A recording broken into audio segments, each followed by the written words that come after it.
आज मैं आपको सावित्री और सत्यवान की कहानी सुनाती हूँ। नमस्कार। तो शुरू करते हैं आज की कहानी। सावित्री एक सुंदर, होशियार और साहसी राजकुमारी थी। उसकी शादी सत्यवान से हुई थी, जो कि एक साधारण लकड़हारा था। उसके पति का जीवन बहुत ही साधारण था। उसके माता पिता अंधे थे, लेकिन उसके जीवन में एक बड़ी चुनौती आने वाली थी। जब सावित्री विवाह योग्य हो गई तो उसने स्वयंवर के लिए भ्रमण किया और जंगल में सत्यवान को अपना पति चुन लिया। सावित्री के पिता ने उसकी इच्छा को जानने के बाद विवाह की तैयारी के लिए नारद मुनि से परामर्श लिया। नारद जी ने सत्यवान के गुणों की प्रशंसा की, लेकिन एक महत्वपूर्ण बात कही।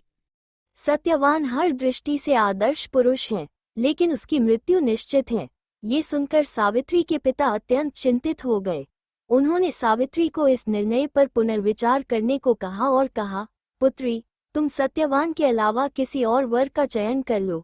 एक ऐसे पुरुष से विवाह करना जिसका जीवन अल्प है, तुम्हारे लिए कष्टकारी हो सकता है। सावित्री ने अत्यंत दृढ़ता से उत्तर दिया, पिताश्री, मैंने सत्यवान को एक बार चुन लिया है, अब मैं किसी और को नहीं चुन सकती।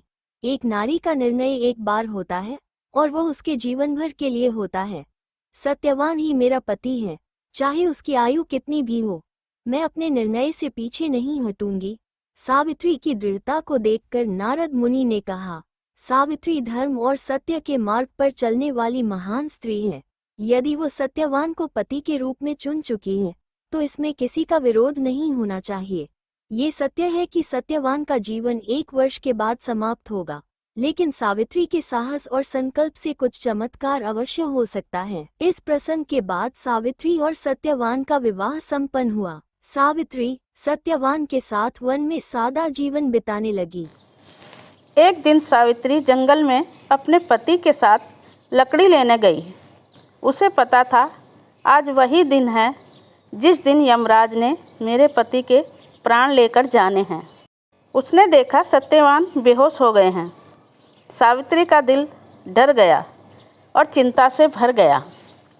उन्होंने देखा कि यमराज उनके पति के प्राण लेकर जा रहे थे। यमराज सत्यवान के साथ जंगल में थे और उनके साथ उनके प्राण ले जाने के लिए चले जा रहे थे। सावित्री ने यमराज को देखा और उनके पीछे पीछे चलने लगी। यमराज ने सावित्री से पूछा, तुम मेरे पीछे क्यों चल रही हो? सावित्री ने साहस के साथ उत्तर दिया, जहाँ मेरे पति होंगे वहीं मैं भी रहूँगी। यमराज ने कहा, मैं तो केवल तुम्हारे पति के प्राण लाया हूँ, शरीर तो तुम्हारे पास है। सावित्री ने कहा, मगर मुझे तो अपने पति के प्राणों की रक्षा करनी है। यमराज बोले, मैं इसके प्राण नहीं लौटा सकता। सावित्री ने कहा, ठीक है, तो मैं भी साथ चलती हूँ।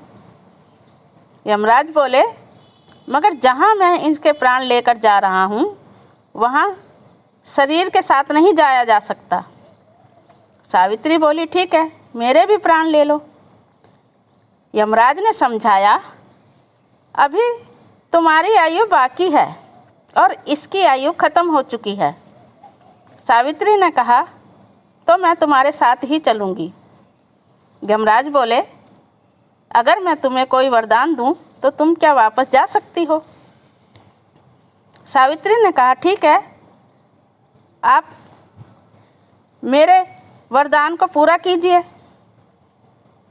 मगर यमराज ने कहा, हाँ, वरदान तो मैं देता हूँ, मगर तुम इसके प्राणों के अलावा कुछ भी मांग सकती हो। सावित्री ने कहा, मेरे बूढ़े सास ससुर हैं जो देख नहीं पाते, आप उनकी आंखें लौटा दीजिए। यमराज ने कहा, तथास्तु, और वह कहकर चल पड़े। उन्होंने फिर मुड़कर देखा तो पीछे पीछे सावित्री आ रही थी। यमराज ने कहा, अब क्या हुआ? वह बोली, मुझे एक वरदान और चाहिए। यमराज ने कहा, हाँ हाँ, मांगो। सावित्री ने कहा, मैं इस वरदान में अपने सास ससुर का खोया हुआ राजपाट वापस मांगती हूँ। यमराज ने कहा तथास्तु, और वह चल दिए। यमराज ने थोड़ी दूर जाकर देखा सावित्री फिर पीछे पीछे आ रही है। यमराज को अब गुस्सा आने लगा था और वह बोले, अगर तुम वापस नहीं गई तो मैं तुम्हें श्राप दे सकता हूँ।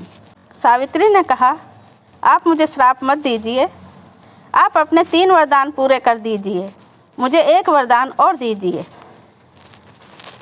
यमराज ने कहा, ठीक है, मांगो, क्या चाहिए, मैं तुम्हें वरदान देता हूँ, मगर मैं पहले ही बता चुका हूँ कि मैं तुम्हारे पति के प्राणों के अलावा जो मांगोगी वही दूंगा।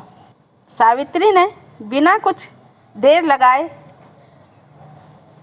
झट से बोला, तुम मुझे 100 पुत्रों का वरदान दो, मैं भविष्य में 100 पुत्रों की माँ बनूं, मगर उसके पिता मेरे पति ही हों। यमराज ने भी बिना सोचे समझे कह दिया, जाओ, तुम अपने पति से ही 100 संतानों की माँ बनोगी। यह कहकर यमराज वहाँ से चले गए और उन्होंने देखा सावित्री फिर पीछे आ रही है।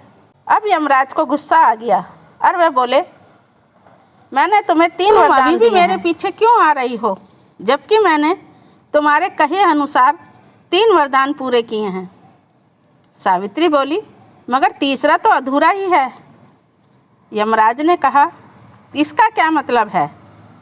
सावित्री बोली, मेरे पति आपके पास हैं, मैं आपके वरदान के अनुसार 100 संतानें अपने पति से ही चाहती हूँ, यह आपके वरदान के अनुसार है। सावित्री के दृढ़ संकल्प और साहस के सामने यमराज को मजबूर होना पड़ा और उन्होंने सत्यवान के प्राण वापस लौटा दिए। उनके पति सत्यवान जीवित हो गए, उनकी शादी और जीवन फिर से सामान्य रूप से चलने लगा और वह अपने राज्य में वापस लौट आए।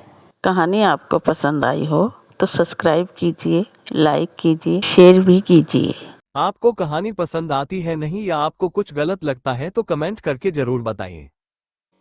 चलिए फिर मिलते हैं आपकी दादी माँ के कहानियों के पिटारे की नई कहानी के साथ। धन्यवाद।